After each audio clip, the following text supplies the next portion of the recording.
Hello everyone, welcome back to education world. आज की इस वीडियो में हम चैप्टर 3 डायनामिक्स के एमसीक्यूज डिस्कस करेंगे और इस वीडियो में मैं 20 एमसीक्यूज डिस्कस करूंगा एज यूजुअल, जैसे प्रीवियस वीडियो में करता आया हूं। सो बिना देरी के वीडियो करते हैं स्टार्ट। उससे पहले अगर आप हमारे चैनल पर नए हैं तो हमारे चैनल को लाइक, शेयर और सब्सक्राइब लाजमी करें और बेल आइकन को भी प्रेस करें ताकि हर एक नई वीडियो का नोटिफिकेशन आपको मिलता रहे। ये एमसीक्यूज बेसिकली ई कैट और एम कैट दोनों को टारगेट कर रहे हैं। So let's start. हमारे पास जो पहला एमसीक्यूज है वो है displacement is a dimensionless scalar या वेक्टर या स्पीड। डिस्प्लेसमेंट हमारे पास क्या होती है? वेक्टर क्वांटिटी होती है। सेकेंड एमसीक्यूज है in the displacement time graph if the slope or gradient of the tangent increases.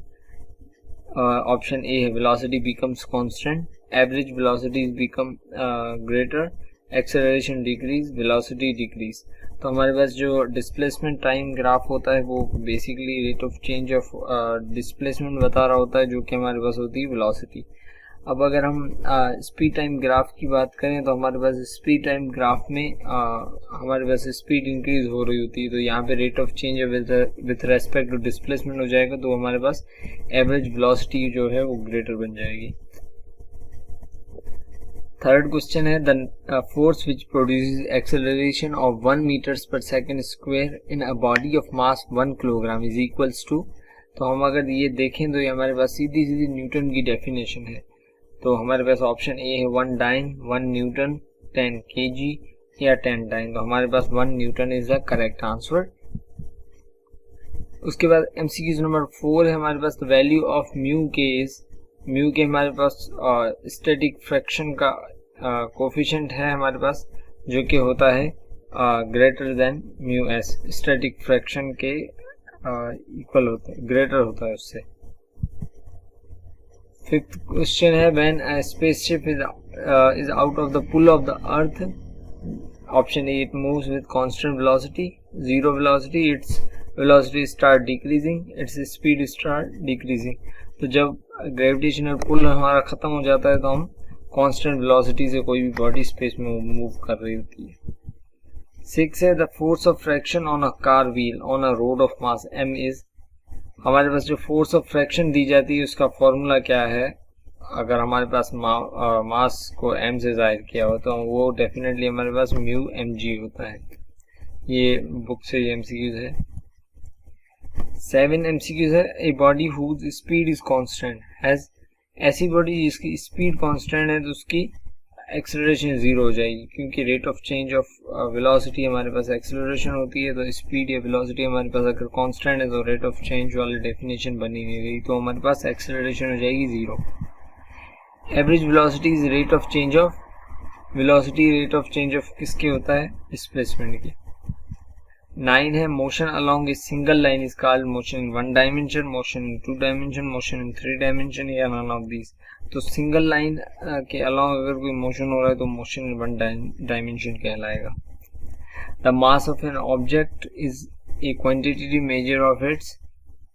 ये किसी चीज की डेफिनेशन है, जो कि हमारे पास इनर्शिया की डेफिनेशन है कि किसी भी mass of an object is quantitative measure of its inertia, property है मैटर की।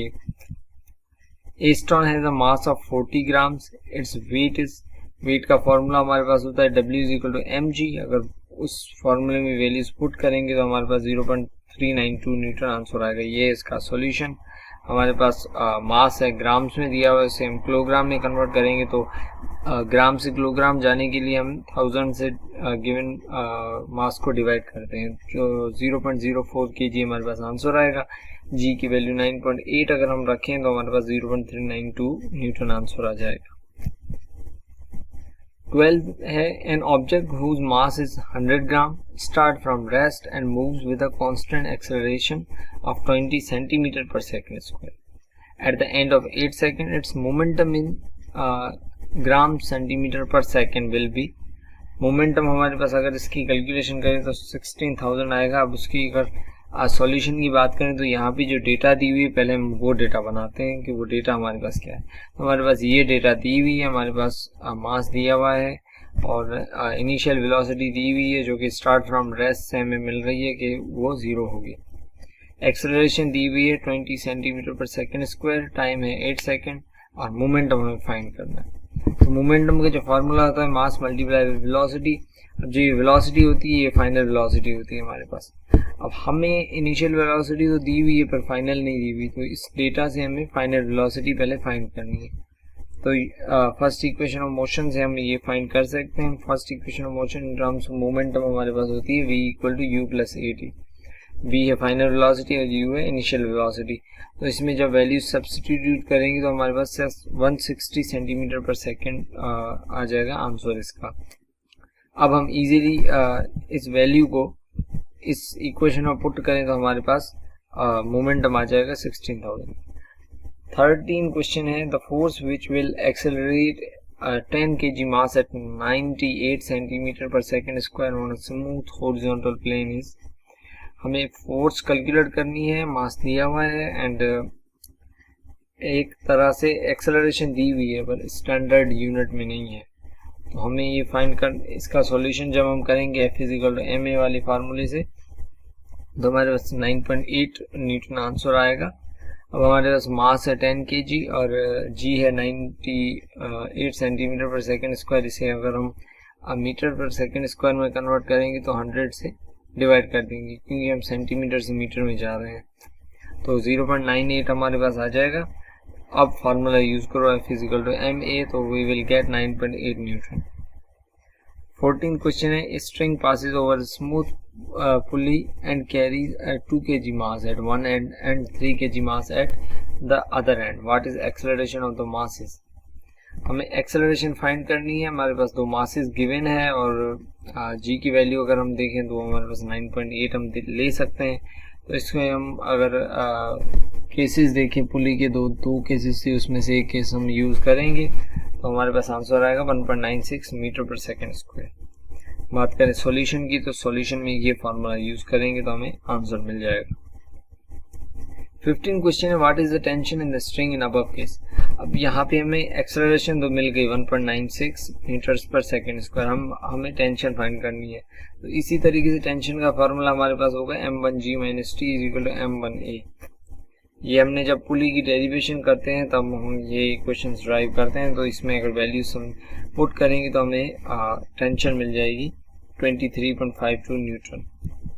16 question if the change in momentum with respect to time is 0 then. अगर हमारे पास rate of change of momentum with respect to time 0 हो जाता है तो हमारे पास मोमेंटम है वो कांस्टेंट हो जाएगा। When a falling object reaches a speed where the force of air resistance is equal to its weight, तो option A is flying has reached its terminal speed will begin to slow down at zero velocity। इस condition में जब हमारे पास air resistance और weight equal हो जाए तो हमारे पास बॉडी है वो टर्मिनल स्पीड में पहुंच जाती है। तो हमारे पास करेक्ट ऑप्शन होगा B. The bullet fire from a gun has a momentum which is equal to the recoil of the gun, less than the recoil of the gun, greater than the recoil of the gun, या anything is possible।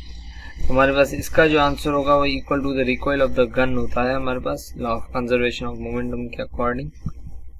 19 question is if the values of the instantaneous and average velocities are equal the body is said to be moving with uniform acceleration, uniform speed, variable velocity, uniform velocity.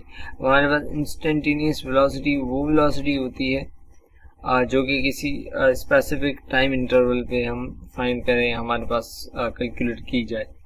Average velocity total velocities का सम होती है। दोनों अगर equal हो जाए तो हमारे पास uniform velocity कहलाएगी। 20 and the last MCQ is acceleration of bodies of different masses allowed to form freely is। जब एयर रेजिस्टेंस ना हो तो हमारे पास दो बॉडीज को अगर हम थ्रो करें इररिस्पेक्टिव ऑफ देयर मासेस तो ऑप्शन ए है different for their Heights, different for their bodies, the same and variable. तो एक्सेलरेशन दोनों की सेम रहेगी। ये थे हमारे पास 20 MCQs। नेक्स्ट वीडियो में हम 30 और डिस्कस करेंगे। तब तक के लिए अगर आपको इस लेक्चर के रिगार्डिंग कोई भी क्वेश्चन है तो आप कमेंट बॉक्स में पूछ सकते हैं। Thank you.